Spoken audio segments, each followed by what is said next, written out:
Assalamualaikum warahmatullahi wabarakatuh. Kali ini adalah materinya konstruksi mekanisme. Bagi kalian yang baru tahu konstruksi mekanisme, maka untuk hari ini tayangannya akan dibahas. Apa itu konstruksi mekanisme? Di sini uraian materi fungsi. Mekanisme katup hanya terdapat pada jenis motor 4 langkah di mana berdasarkan konstruksinya terdapat dua jenis katup, yaitu katup masuk dan katup buang. Fungsi dari mekanisme katup adalah mengatur pemasukan gas baru ke dalam silinder dan mengatur pengeluaran gas bekas pembakaran keluar silinder. Yang dimaksud di sini adalah uraian materi fungsinya. Mekanisme katup hanya terdapat pada jenis motor 4 langkah. Jadi maksudnya 4 tak. Jadi kalau motor 2 tak itu sudah tidak menggunakan katup ya. Mesin 2 langkah itu sudah tidak menggunakan katup. Sedangkan fungsi mekanisme itu hanya ada di motor 4 langkah yang masih menggunakan katup, seperti itu. Oke, berikutnya di sini ada konstruksi. Setiap silinder dilengkapi dengan dua jenis katup, yaitu katup masuk dan katup buang. Pembukaan dan penutup kedua katup ini diatur dengan sebuah poros yang disebut dengan poros cam atau camshaft. Jadi setiap silinder dilengkapi dengan dua jenis katup, yaitu katup masuk dan katup buang. Jadi satu camshaft itu mempunyai dua valve gitu. Ini yang disebut dengan SOHC. Jadi satu valve dua valve satu camshaft, itu dengan SOHC. Terus sehingga silinder motor 4 langkah memerlukan satu atau dua poros cam, yang cam katup masuk dan cam katup buang. Poros cam diputar oleh poros engkol melalui transmisi roda gigi ataupun rantai. Poros cam berputar dengan kecepatan setengah putaran poros engkol. Jadi diameter roda gigi pada poros cam adalah 2 kali diameter roda gigi pada poros engkol. Oleh karena itu, lintasan pena engkol menjadi setengah kali lintasan poros cam. Jadi yang dimaksud di sini adalah poros cam berputar dengan kecepatan setengah putaran poros engkol. Jadi setengahnya putaran dari poros engkol. Misalkan poros engkol 2 kali, cam itu hanya 1 kali, seperti itu. Ini adalah contohnya. Di sini adalah rantai pemutar poros cam ataupun disebut dengan rantai sprocket ya, atau rantai ketong. Di sini ada poros camnya. Ini disebut poros cam ataupun camshaft ya. Ini penekan katup. Terus ini juga yang disebut katup atau klep. Di sini adalah poros engkol. Berarti yang tadi disebutkan adalah setengah dari poros engkol. Jadi poros cam ini setengah dari poros engkol. Misalkan poros engkol 2 kali putaran, berarti poros cam 1 kali putaran. Konstruksi mekanisme katup terdiri dari berbagai jenis, antara lain mekanisme katup dengan poros cam di bawah dekat dengan poros engkol. Konstruksi mekanisme katup terdiri dari berbagai jenis, antara lain mekanisme katup dengan poros cam di bawah dekat dengan poros engkol, seperti itu. Jadi jenis katupnya itu berbeda-beda. Ada yang mungkin jenis katupnya tipe A atau tipe B, seperti itu. Lanjut, yaitu posisi katup diletakkan tegak dengan daun katup berada di atas dan terletak di samping silinder. Ini di sini. Ini jenis apa ya? Ini jenis biasanya kalau di mesin bensin ya. Mesin bensin itu biasanya ini adanya di motor diesel ya. Di motor diesel biasanya motor diesel itu kayak gini di samping dia. Kalau yang tadi ini tuh jenis motor ya, roda 2 ya. Kalau ini jenis diesel itu biasanya dia valve-nya di samping, seperti itu. Terus sedangkan poros cam berada di dekat poros engkol. Poros cam di dekat poros engkol. Ini biasanya sering banget untuk mesin diesel kayak mungkin mesin sedot air ini bisa. Jadi palapnya itu di samping, sedangkan kalau ini yang palapnya di atas. Jadi palapnya di atas piston, ini yang palapnya itu di samping. Oke, lanjut. Konstruksi jenis ini mempunyai keuntungan dalam poros bekerjanya, tidak banyak menimbulkan suara noise berisik. Jadi konstruksinya lebih apa ya? Tidak bersuara gitu. Jadi lebih ringan. Konstruksi sederhana. Ukuran mesin relatif pendek, motor menjadi pendek, namun juga mempunyai kekurangan, yaitu kekurangannya adalah salah satunya di sini. Bentuk ruang bakar kurang menguntungkan sehingga relatif lebih besar. Akibatnya tekanan kompresi relatif lebih rendah. Nah ini. Jadi tekanan kompresinya karena emang nggak didorong jadi lebih rendah karena katup di samping. Penyetelan celah katup sulit.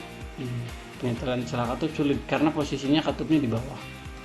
Jadi seharusnya katupnya itu di atas, jadi nyetingnya gampang. Jadi karena posisi katupnya di atas, penyetingannya di bawah, ini membuat sulit untuk penyetingannya. Mekanisme katup dengan katup di kepala silinder overhead valve. Mekanisme katup dengan katup di kepala silinder overhead valve yang disebut dengan overhead valve. Ini rocker arm. Ini rocker armnya, ini push rodanya, terus ini valve liter. Ya, valve liter ini, terus ada camshaft di sini. Camshaftnya di sini. Konstruksi mekanisme katup jenis OHV ya. Jenis OHV yaitu katupnya menggantung poros kam terletak di bawah katup di kepala silinder. Keuntungan, bentuk ruang bakar baik, kerugiannya banyak bagian-bagian yang bergerak. Kelembaban massa besar, tidak ideal untuk putaran tinggi. Jadi kalau untuk putaran tinggi dia kurang bagus. Karena posisinya valve-nya dia di samping, nggak di tengah. Satu poros kami di kepala yang disebut dengan OHK ya, itu disebut dengan overhead camshaft. Mekanisme katup dengan satu poros kami di atas dikenalkan dengan istilah OHV atau overhead camshaft. Konstruksi mekanisme katup OHV dibuat bahwa poros kam yang digerakkan oleh poros engkol melalui rantai akan langsung menekan penekanan katup selanjutnya. Penekanan katup akan menekan katup sehingga katup akan terbuka. Ini contohnya. Jadi dia ada di samping juga, masih sama di samping. Jenisnya ini masih jenis di samping ya. Jenis valve-nya. Penekanan katup, poros cam, katup. Masih jenisnya di samping. Keuntungan sedikit bagian-bagian yang bergerak, baik untuk putaran tinggi. Kerugian, konstruksi motor menjadi relatif lebih rumit karena ada mekanisme poros penekanan katup dekat poros cam. Itu yang membuat sulit. Ini ya, di sini ada poros cam katup. Terus berikutnya dua poros kam di kepala atau double disebut dengan overhead camshaft ya. Konstruksi mekanisme katup jenis ini, poros kam dipasang agar bisa langsung menggerakkan mangkok penumbuk ya, agar bisa menggerakkan mangkok penumbuk tapet katup seperti terlihat pada gambar di bawah ini. Ini contohnya camshaft. Ini camshaftnya ya. Sini camnya, sini ada tempet, terus ada katup. Ini disebut dengan double, disebut dengan overhead camshaft atau double overhead camshaft. Jadi camshaftnya dua. Ini biasanya ada di motor. Kalau double camshaft itu biasanya kalau di sepeda motor itu di motor ini ya, Satria FU. Disebut dengan DOHC. Kalau yang tadi itu satu kansap itu disebut dengan SOHC ya. Sedangkan ini double kansap itu disebut dengan DOHC. DOHC adalah sistem poros ganda di kepala silinder. Fungsi DOHC sama dengan SOHC. Bedanya terletak pada banyaknya poros cam tersebut. Pada DOHC jumlah poros cam 2, sedangkan pada SOHC hanya 1. Pada tipe ini ada memakai rocker arm, ada juga yang tidak ada. Katup masuk dan katup buang dioperasikan tersendiri oleh 2 buah cam. Tipe DOHC yang memakai rocker arm alasannya untuk mempermudah penyetelan, kelonggaran katup, dan merubah langkah buang katup. Seperti itu. Jadi ada kelemahan dan kelebihan masing-masing ya antara DOHC dan SOHC. Keuntungannya, bentuk ruang bakar baik, susunan katup-katup menguntungkan bentuk V. Ya. Kelembaban massa paling kecil baik untuk putaran tinggi. Jadi baik untuk putaran tinggi. Kerugiannya, konstruksi mahal, lebih berat, penyetelan celah katup lebih sulit. Ini. Jadi untuk kerugian seperti itu. Jadi konstruksinya mahal, lebih berat, penyetelan celah katup lebih sulit untuk tipe DOHC. Komponen-komponen utama mekanisme katup ya. Katup adalah salah satu komponen mekanisme katup yang berfungsi membuka dan saluran, baik saluran masuk disebut katup masuk maupun saluran buang disebut katup buang. Secara umum komponen katup seperti terlihat pada gambar di bawah ini. Kita lihat valve spring. Ini adalah valve spring. Sama juga di sebelah kanan ini juga sama. Ini ada valve stem seal. Ini seal ya. Wajib kalau kan udah bongkar, udah overhead ya, turun overhaul di kepala cylinder head, itu wajib ganti kalau udah diturunkan untuk sealnya ya. Terus sini ada valve spring. Ini yang disebut dengan valve spring. Juga di sini ada valve spring set ya. Jadi ini adalah penumpu dari valve spring. Nah, tempatnya. Terus ini adalah exhaust valve ya. Ini valve. Ya.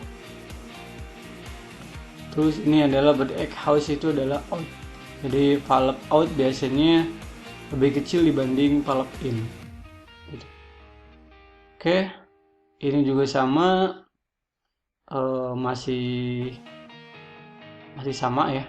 Masih sama dengan ini valve spring ya. Terus juga ini juga valve stem seal, ini masih sama seal seperti tadi, ini wajib diganti kalau udah dibongkar.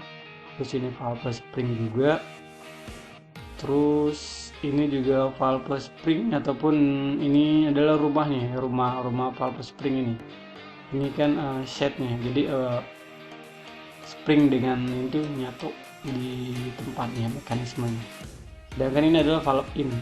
Biasanya valve in lebih besar dibanding valve egg atau valve exhaust ya, atau valve intake itu lebih besar dibanding valve X. Oke, lanjut. Keterangan nama bagian valve spring ya, lock dan komponen yang berfungsi mengunci, menahan ring penahan katup agar pegas katup dan katup tidak terlepas. Valve spring reaktif disebut juga ring penahan pegas katup, berfungsi untuk menahan pegas katup. Oke, berikutnya valve stem seal disebut juga seal katup yang berfungsi sebagai penahan cairan minyak pelumas agar tidak masuk ke dalam ruang bakar. Valve spring ataupun pegas katup berfungsi untuk mengembalikan kedudukan katup seperti semula. Dan valve spring set berfungsi sebagai dudukan pegas katup agar posisi pegas tidak berubah pada saat bekerja. Ini jadi posisinya tidak berubah, yang tadi